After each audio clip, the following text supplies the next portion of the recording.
मनोज कुमार गुप्ता, कक्षा 8 यूपीएस होशियार बलरामपुर। आज दोस्तों हम जानेंगे परमाणु संरचना के बारे में। पहले जान लेते हैं परमाणु। परमाणु क्या होता है? किसी भी पदार्थ की सबसे छोटी इकाई, किसी भी पदार्थ की सबसे छोटी इकाई जो स्वतंत्र अवस्था में नहीं रह सकती, उसे हम परमाणु कहते हैं। परमाणु के भीतर हमारा नाभिक होता है। इस नाभिक में प्रोटॉन होता है जिसपे धनावेश का चार्ज रहता है। जो न्यूट्रॉन होते हैं इस पे कोई आवेश नहीं होता। और जो हमारे नाभिक के चारों ओर इलेक्ट्रॉन हो, ये नाभिक के चारों ओर कक्षाओं में चक्कर लगाते हैं। इलेक्ट्रॉन जो होता है इस पे ऋणावेश रहता है, माइनस का चार्ज रहता है।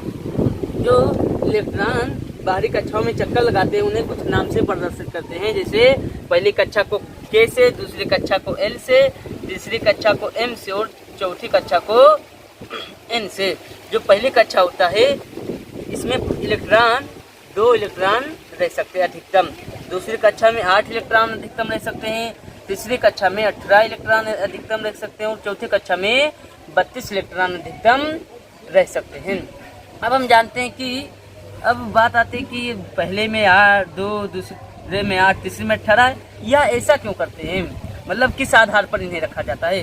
तो इसके लिए हमारा एक सूत्र होता है। हमारा एक सूत्र होता है 2n स्क्वायर, 2n स्क्वायर। इसी के आधार पर हम रखते हैं। पहली कक्षा में कितने इलेक्ट्रॉन थे? 2।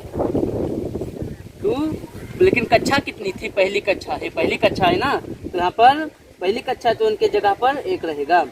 1 का स्क्वायर, 1 का स्क्वायर करेंगे तो 1 का स्क्वायर तो 1 ही होगा, तो ये 2 वैसे ही रहेगा, बराबर 2 गुणे 1 बराबर 2। यानी पहली कक्षा में कितने इलेक्ट्रॉन रह सकते हैं? 2 इलेक्ट्रॉन हमारे रह सकते हैं। दूसरी कक्षा में 8 रहते हैं। इसे कर कर देखते हैं इनके जगह पर। यहाँ पर कक्षाएं कितनी हैं? 2 कक्षाएं हैं, तो वही रहेगा। कक्षा कितनी है? 2, तो यहाँ पर 2 रहेगा, 2 का स्क्वायर। अब 2 दूनी 4, ये तो 2 वैसे ही रहेगा, ये तो 2 वैसे रहेगा। 2 दूनी 4 गुणे 4 बराबर 8। यानी दूसरी कक्षा में कितने रहते हैं इलेक्ट्रॉन? 8 रह सकते हैं।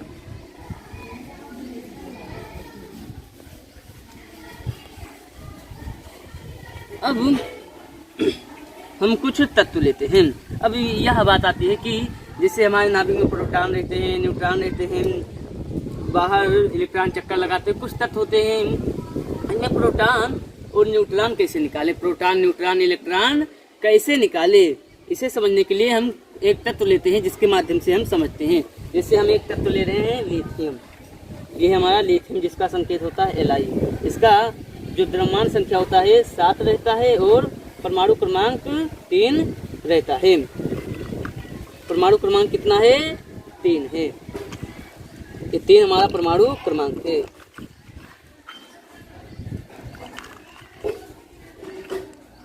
और हमारा द्रव्यमान संख्या कितना है? 2, 4, 6, 1, 7। द्रव्यमान संख्या कितना है? 7 है। हाँ, एक बात और यहाँ पर ध्यान रखना है कि बात आती है प्रोटॉन की संख्या कैसे निकालें। तो प्रोटॉन की संख्या कहते किसे हैं?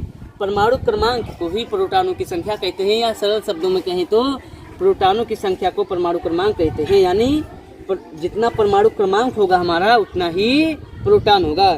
तो परमाणु क्रमांक हमारा कितना है? 3 है। तो प्रोटॉन कितना होगा? प्रोटॉन हमारा भी 3 ही होगा। अब इलेक्ट्रॉन कितना होगा?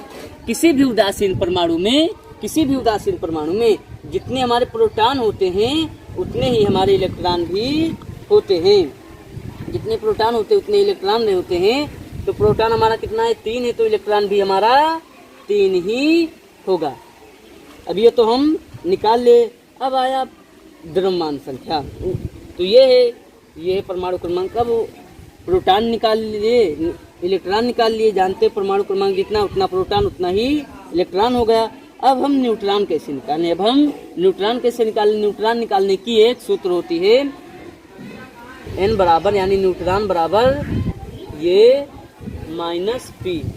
न्यूट्रॉन बराबर द्रव्यमान संख्या माइनस प्रोटॉनों की संख्या, यानी एटॉमिक मास मतलब होता है द्रव्यमान संख्या माइनस प्रोटॉन की संख्या को घटा दें तो हमारा न्यूट्रॉन संख्या निकल आता है। तो हमारा द्रव्यमान संख्या कितना है?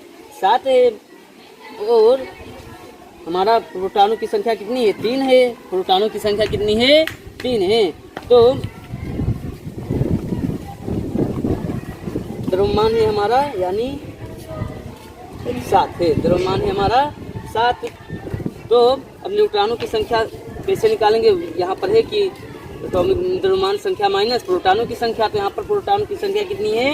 3 है। तो हम 3 निकाल देंगे। अब ये जितना होगा वो हमारा न्यूट्रॉन की संख्या होगा, यानी 1 2 3 4। ये 4 हमारा क्या है? न्यूट्रॉनों की संख्या है। इसे एक दूसरे तत्व के माध्यम से समझते हैं और तत्वों से समझते हैं। जैसे एक तत्व हम लेते हैं कार्बन। कार्बन का परमाणु क्रमांक रहता है 6। द्रव्यमान संख्या रहता है 12। परमाणु क्रमांक कितना है? 6। ये हमारा परमाणु क्रमांक। अब हम जानते हैं कि जितना परमाणु क्रमांक होगा वो हमारा उतना ही प्रोटॉनों की भी संख्या होगी। 2 4 6 यानी 6 परमाणु क्रमांक है तो प्रोटॉनों की संख्या कितनी होगी? 6 ही तो होगी। और किसी भी उदासीन परमाणु में जितनी हमारी प्रोटॉनों की संख्या होगी उतनी ही हमारी इलेक्ट्रॉनों की भी संख्या होगी।